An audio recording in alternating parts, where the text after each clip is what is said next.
Alright guys, it is another episode here with Reinert. So we got a new episode of Burnin' Eights for you, and we've been doing some tackle talk as far as baits and lures in the musky fishing world. So we've keyed in on a number of different type of baits the last couple nights here as you talked over them, used your experience in the musky world, and shared some good information with us and some new options for baits that people can use. So we're going to leave a list in the description of the previous episodes that we all filmed, and you guys can check them out at your leisure, gain some insight from Rich. But tonight, it's going to be glide baits. Yep, glide baits. First thing we're going to just mention very quickly, it seems that there's been a big resurgence in glide baits. As if it was a new bait. But the fact of it is, they've been around for a very long time. One of the very first glide baits on the market was a bait called an eddy bait. And this is an old eddy bait right here. You see it's got some time on it. But the maker of this was Eddie Osling. He started making these back in the 50s. Of course, my love for glide baits that came from him is my grandpa used to fish with him, and I would fish with my grandpa, so sure. That's where these came from. They're not new to the marketplace. Yep. They've been refined, if anything. Another glide bait that has been around for eons. Incidentally, the eddy bait, they're still on the marketplace. I mean, you can buy eddy baits if you check out their site. Here's another one. I've got many memories with this. This is a Smitty bait. I'm sure most people are familiar with Smitty bait. Oh, yeah. He makes a lot of different baits, but this 6-inch glide in the day when I was your age, I caught so many fish on, but what I've noticed with glide baits is some of these baits are getting forgotten, and yet they're still in the market. This bait will catch as many, if not more, fish as any other bait on the marketplace if you use them. So when guys look at this and go, "Man, that's old school," no, they're actually a productive bait. Okay, yep. To be used. All right. I think the gliders are just like the minnow baits that we talked about. There's nothing tremendous about them. The companies today have taken the guesswork right out of you using a glider, because that's what a lot of guys used to avoid them, because they go out and they were made out of wood, they were inconsistent, and the guys weren't willing to find the personality of the wood. So that's really the key thing when it comes to gliders. Here's a good example. I had a guy out, and I used to throw a lot of cobs. Jack Cobb was probably one of the premier glider manufacturers in the marketplace, and he's taught many others how to build gliders as well. Mm-hmm. So I had a guy, I was out in the boat fishing, and he was using the typical reef hog rip, is what I would call it, using that cob bait. Well, a cob does not respond well to a bait with long strides or ripping it through the water. You have to, slow it down and use twitches. So they're productive. It's just a matter of understanding what they do. As I said before, a lot of these baits are so balanced that there's a couple of them on the market that I call them actually hypnotizers, because guys get so used to, especially a new guy throwing gliders, they get to, in a rhythm where the bait's walking left, working right, working left, working right. And with those, if you watch a fish that follows, they'll come in, and pretty soon you'll notice the fish's head is swinging with the bait. When the bait goes left, the fish's head goes left. It's watching it, and when it goes right, the fish's head will go right. That's how balanced they've made these gliders, and that's why I call them hypnotizers, because as those fish are watching that, they get hypnotized, and they're great for bringing up following fish. Yeah. But they don't put anything to it in order to get the fish to strike. So, unfortunately, a lot of people, they get a bad rap because guys don't think about maybe broadening their horizon a little bit and putting a little bit more to it when they're using them. Sure. Okay? Yeah. So with that being said, I think the easiest thing for me to do, probably the most common bait on the marketplace, or the most popular, is a phantom jerkbait. Yeah. It's actually a glider. Yep. Okay? So do you want to go ahead and throw some of these? Can. And again, just like the just like the the dive and rise baits, I have a tendency to have a little color in my bait. In other words, it's not because so much of the color is what I'm looking at, it's the contrast of the bait coming through the water, the flash. So as you can see, this looks fairly natural, but actually there's a lot going on there. You got your browns, your golds, your whites, just contrast. Yep. I think you know how to work that, don't you?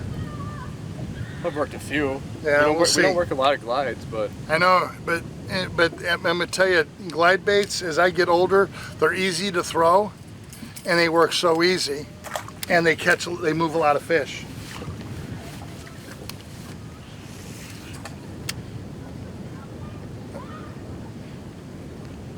See, look at you got it right on. Look at how you're working that bait, and all you're doing is short, quick twitches. right. You know. But I would say the Phantom is probably one of the most popular baits on the market. Yeah. And you can see they're fairly easy to use. Yeah. You can work it pretty. I mean, you work it slower, the more it sinks too. Oh, without it. Listen, the maker of the Phantom, his name was Todd Cleveland. Todd has passed away from cancer. We were pretty close. I threw a lot of Phantoms, caught a lot of fish on them as years went on, but it's no longer owned by Todd, and I'm not even sure who owns the company. They're still out there, they still work. Mm-hmm. But they've changed slightly, but they still do the job. Yep. You know what I mean? Yeah, they're nice looking bait. Yeah. So this was the bait that probably became the most popular bait, as far as when it comes to gliders, okay? Mm-hmm. As time has gone on, and I just didn't get these ready, that was pretty dumb on my part. We're gonna get out the bright one. One of the baits that have come around recently, this bait is made by a company called Musky Waters Bait Company. It's a small batch manufacturer. Actually, I put these on because as I get older, I seem to get hooked more. And with as many thinners as I take, man, I might bleed out. I wasn't gonna bleed in this boat, I'll tell you right now. So, this is called a Tarrant. What I like about this bait, no matter how hard you use this bait or how quick, she walks. As I said, one of the myths are that you had to use gliders in the late fall period. That's when they were at their best. The fact of it is, the way they're making gliders today, they're catching fish from late, summer or late spring all the way through into the fall. This is one of the baits. The thing I love about this bait here is if you're throwing this bait and you're looking for fish, this is one of the few gliders, okay, on the marketplace that do a tremendous job at finding fish. And the reason being is, I'm going to show you something with this thing. Is when you use this bait, when you work this bait,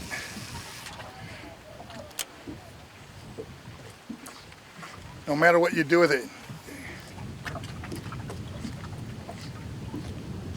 see how as the bait comes through the water, it's got that rocking, it walks, but it also wobbles at the same time. Yeah, that's a nice action. Yeah. I mean, it's a really well-made bait. I'm trying to keep it up. Right. See how it's walking right now? Mm-hmm. I'm doing that so you can actually get it on film. But if you look real closely,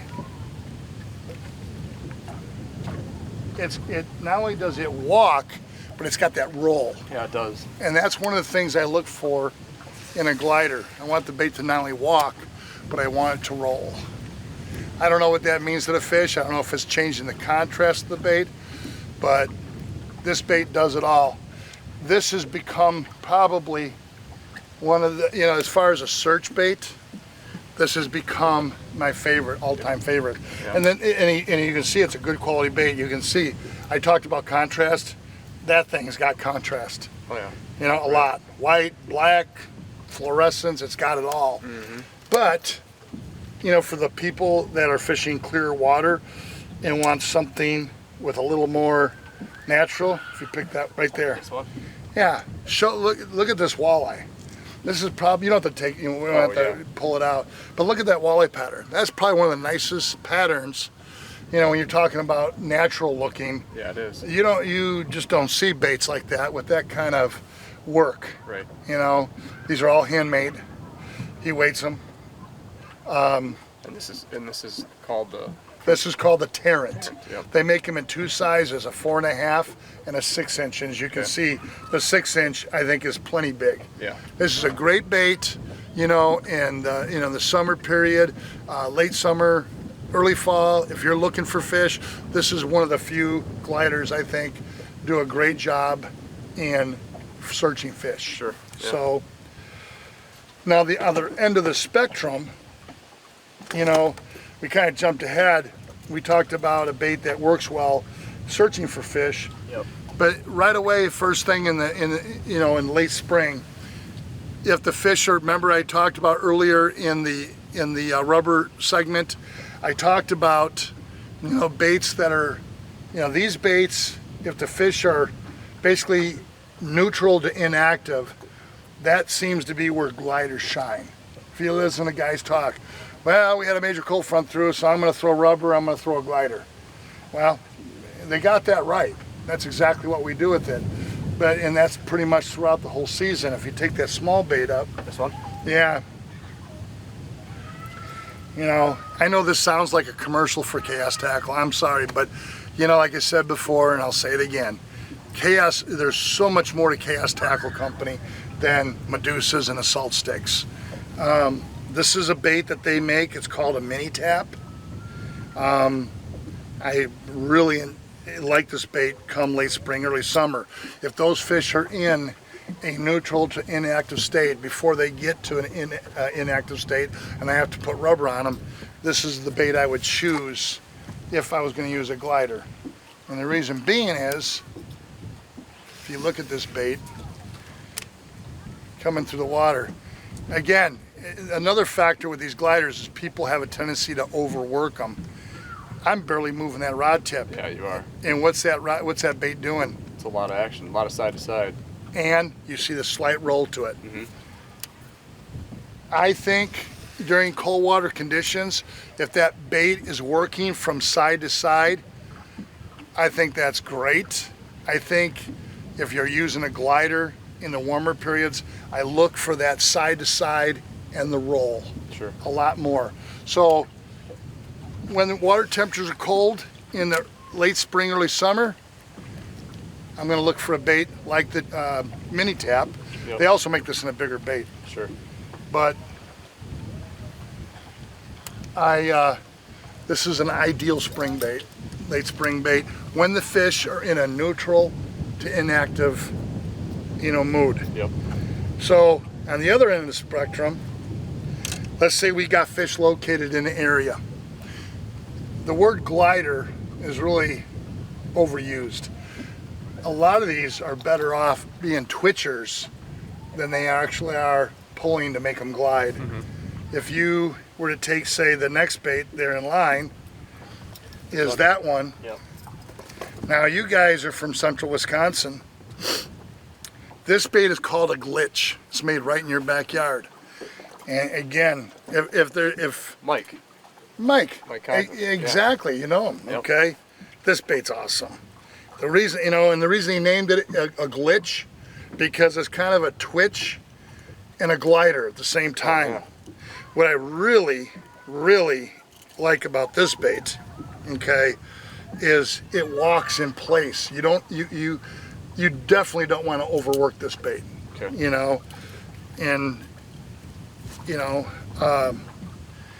This bait does all of that. If you got fish, say, located in a given area, this is the one I'm going to reach for. Sure. We just had a follow-up. Fish came up. I'm going to pull this bait out. And this is the thing. It's kind of like a twitch, but yet a glide. See how I'm using a little bit more stroke to it? See how look at the flash it's got. Yeah, there's quite a bit of roll to it, huh? From side to side. Yep. Throw this out. I'm trying to keep these baits up for everybody to see, so it makes it a little bit harder. Right. But look how nice that thing walks. You know, you watch servicing bait fish, but just picture this. See it now? It's got it. Yep. See, like let's say we had a fish follow and we're in that given area. I can take this bait right here, throw it out, and I can basically walk this bait in place. Look how long it's taken me to bring this bait in. But it's also going to go a little bit deeper. I can feel this bait working side to side, rolling back and forth. The thing about this bait here, you want to try this? Yeah, sure. Yeah, You know? it's very interesting. There's only one place, there's two places you can actually get the bait. Yep. You can either contact Mike directly, but Mike, his chances are, like everybody, he's busy. He's a small batch manufacturer. Hopefully, he's an accommodating guy, but he has a schedule and he knows how much he can put out. He doesn't want to make a ton of baits. He wants to make sure that the baits that he builds do what they're supposed to. So when, before I talked about the Tarrant, that is a great bait for searching fish. This is the exact opposite. If I've got fish in a given area, this is the bait that I'm going to grab right away. Yeah. Do you have any of these? No. Well, you do now. You can put that one to work. How's that? Sure. But look how nice that bait is. Yeah. See how it tried to roll up over? You're using it too fast. Yeah. It's Testing out different sure. You're just cadences. You're finding the personality. Yeah, right.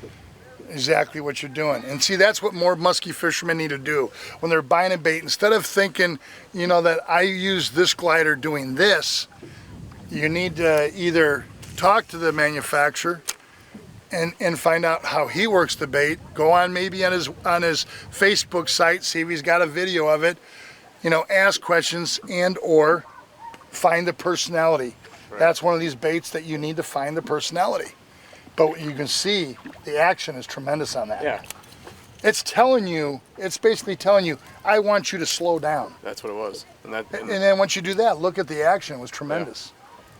Yeah. If you can get your hands on a glitch, it's definitely a bait that you definitely want to have as far as a glider. Yep. The Tarrants. Slower cadence. Yes. Much better. If you're searching for fish, and again, he makes some in a 4.5 inch side. And with those, you got to slow them down even more because it's a smaller bait. But the rest of the year, I use a 6-inch Tarrant. It's great for finding, fish when the fish are in a neutral to inactive state, closer to the neutral side. But the weather's changing and things are going downhill. If you've got fish in the area and the bait's moving too fast, that's where the glitch comes into play. That's when I find it. Look at the finish on that thing. Yeah, it's beautiful. Nice. Come fall time, I don't use an eddy bait as much as I used to. Because there's been other baits that have come on the market, and here's one of them. And this is a Chaos round nose. This bait's been very productive. This is kind of a sucker pattern. Yep. Now, if you go ahead and put that on, you're going to notice that this bait, true to a glider, actually has that glide action. This is the Kodiak round nose? Yes, that's right. Actually, I keep saying Chaos because I think people get lost. And I think from now on, they're just going to call it the Chaos, round nose. Okay. Definitely got some weight to it. Oh, yeah. But remember I told you, it's going to get down a little bit. It's going to get deeper. And yet, if now you're using a little bit longer strides, longer strides on the bait. And what is it doing? It's kind of got a little nose up action, actually. Right. Yep. Just a little harder. You're getting it? There it goes. You had it. See it? Yeah. Basically keeping it tighter. Yeah. What I notice here is you got the dive and rise working right now, and that's why she's not walking us. There you go. You got it. Yeah. Basically, got to keep it tighter, a little quicker strokes. Right. It wants to glide from side to side, but you got to, like you said, it's going to be, tighter strokes to get her going. There's definitely a learning curve with, gliders because they all kind of act a slight bit different, but. Yeah. Here, let me try it once. You know, let's see if we can get that for Jake.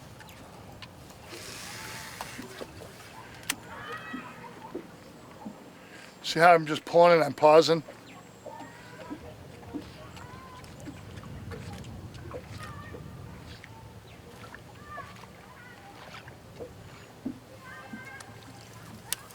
Can you pick that up, Jake? Probably pretty hard, isn't it? There she goes. There she goes. See how she's walking, but I can tell she wants to. There she goes. I mean, it's just it's a matter of finding the personality of the bait. Exactly. Now, the last bait, that thing's dynamite. Come fall time, that's a perch pattern. And I normally don't use that. I use this bait in what I would call, I think Jake's favorite color, a brown perch. I use that bait in a brown perch pattern. This bait here, it's one of those fat belly baits. Remember I said before, like on the, you know, the little Minitap, I do better in colder water with a drop belly bait. Don't know why, that's what happens. And come fall time, this is another bait. When I'm fishing, so I think the best thing to do is kind of, you know, we had the, you know, the Minitap for late spring, early summer, when the fish are in a neutral to inactive state. As the season progresses, I'm using the Tarrant for actually searching for bait, but yet, you know, the weather patterns are dictating to me that the fish might be a little off. Once I found fish, then I'm using the glitch, you know, because it stays in place longer. Turnover period, you know, that early fall, that's when I'm using the round nose. That's when, you know, it comes into play. This bait is the bait that I finish up the season with. This is a bait called it's made by Ridgeway Customs. We talked about their minnow bait, you know, last night, and Matt is the one that makes the minnow baits. It's Charlie that makes the gliders. Okay. I think they both can help each other, but nice paint jobs. Yes, he does a wonderful and a great finish on it. Yeah. If you look at this bait, here's what I love about this bait, is it stays down. Baits, you know, the baits have a tendency to ride up when you work them too much. You can work this bait as fast as you want and it stays down. I can feel this thing right now rocking through the water, but yet it's actually staying down. Yeah, it's a really nice action. You know? Do you see that? Oh yeah. Yeah. Here, we'll see if we can work it up for, for Jake. Yep. It's kind of hard. Is she rocking, Jake?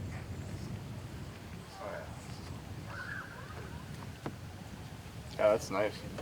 So I usually, come fall period, October, November, this is the glider I'm using most of the time. Yeah. Again, small bait manufacturers. You can contact Ridgeway Customs, I think, on Facebook. Great guys, have a passion for muskies. But, it's one of those companies that if you want their baits, you can come to the Wisconsin Muskie Expo and they're going to be there. Sure. That's one of the things that we try to strive is to have a lot of small bait or small batch bait manufacturers. Yep. So you know what? I know you love perch, so all right, we do. It's all definitely. yours. We like the natural colors. So. Yeah, I noticed that. Whereas like I told you, I like coffee and tea in my water, so I have a tendency to use different contrast than I don't. We do tend to brighten things up when we fish more stained, but right. Perch works in stained water too. So I just hope that this. Listen, this isn't rehearsed stuff. This is stuff that through the years you pick up, and you watch what happens. I've been very fortunate. I've put a lot of time on the water. It's like anything that you do. If you're doing something every day, you figure things out. Right. And it's not that we have all the answers, no. But instead of going to, I guess this is the thing that kind of, it doesn't bother me, but I see happening, is the younger guys today, some of the younger guys, when they're looking for answers, they go right to Facebook and or the videos. In this case, we're bringing straight up ons with them, but they'll watch a video and they watch something that's going on and they take it for gospel instead of trying to think on their own and really learn how to use these specific baits that are on the marketplace. Sure. Yeah. Okay, so I hope this helps. I'm always glad to see you guys. Oh yeah. You know, glad Jake, you came up. You're awesome. Well, hopefully by next year, maybe I'll be able to spend more time up here during the summer and stuff like that. No, yeah, okay? we really appreciate you coming up and sharing your knowledge, and hopefully it helps you guys put more fish in the boat. That's always the key, is put fish in the net, right? Well, that's the key thing. For the guys that are out musky fishing, join. What we're losing is the musky clubs. There's some guys are not joining musky clubs today. You can learn so much. From getting to know some of the members from Musky Club. In this area, you got Bill's Musky Club, you got 12 Apostles, I think you got the Wausau area, chapter of Muskies Inc. You got Consolidated. I mean, you got a lot of Musky Clubs in here. Yep. And it's kind of cool to get to know some of the guys, but more importantly, a lot of these clubs really get involved. And they've helped this area tremendously through their efforts of stocking. So it's just, there's a lot of avenues for education out there, and you guys are one of them. Well, we try. I think you're doing a great job. Don't change, be you. Yep. Well, we just like to show you guys what goes on a given weekend, and there's plenty of hours that are logged that you guys don't see, but still we'd like to keep it real and show you how it goes down, and hopefully give you some tips in the meantime. And you know what? I gotta take this minute. I want to say hi to my wife, Penny, and tell her she's awesome. Yeah. Because without her, I'm gonna tell you what, anything I've ever done in the fishing industry, she's stood behind me. She's always there to give a lending hand. You've met Penny, you know how she is. Yep, definitely. And she's really the unsung hero in the background with putting up with my shenanigans, doing all this stuff. Just like your wives are. Yeah, that's true. You're very blessed to have, the wives that you have. Yep, we all are. That's yes. for sure. So, Penny, that's for you. There you go. Good way to end the show, right? I guess. No, the important things. So. Yeah, so you don't catch hell tonight because you spent too much time out fishing afterwards. That's right. Speaking of fishing, I think that's what we're going to do now. Let's go. We're going to try out some more of these baits and hopefully get the net wet here. So, as always, guys, we hope you enjoyed the episodes here, and we'll get Rich back. And we've had a lot of good reviews from the couple that we put out last year, and hopefully these do the same thing as far as provide you guys with more information. So with that, we're going to conclude, and we'll see you guys on the next episode. Thanks for watching.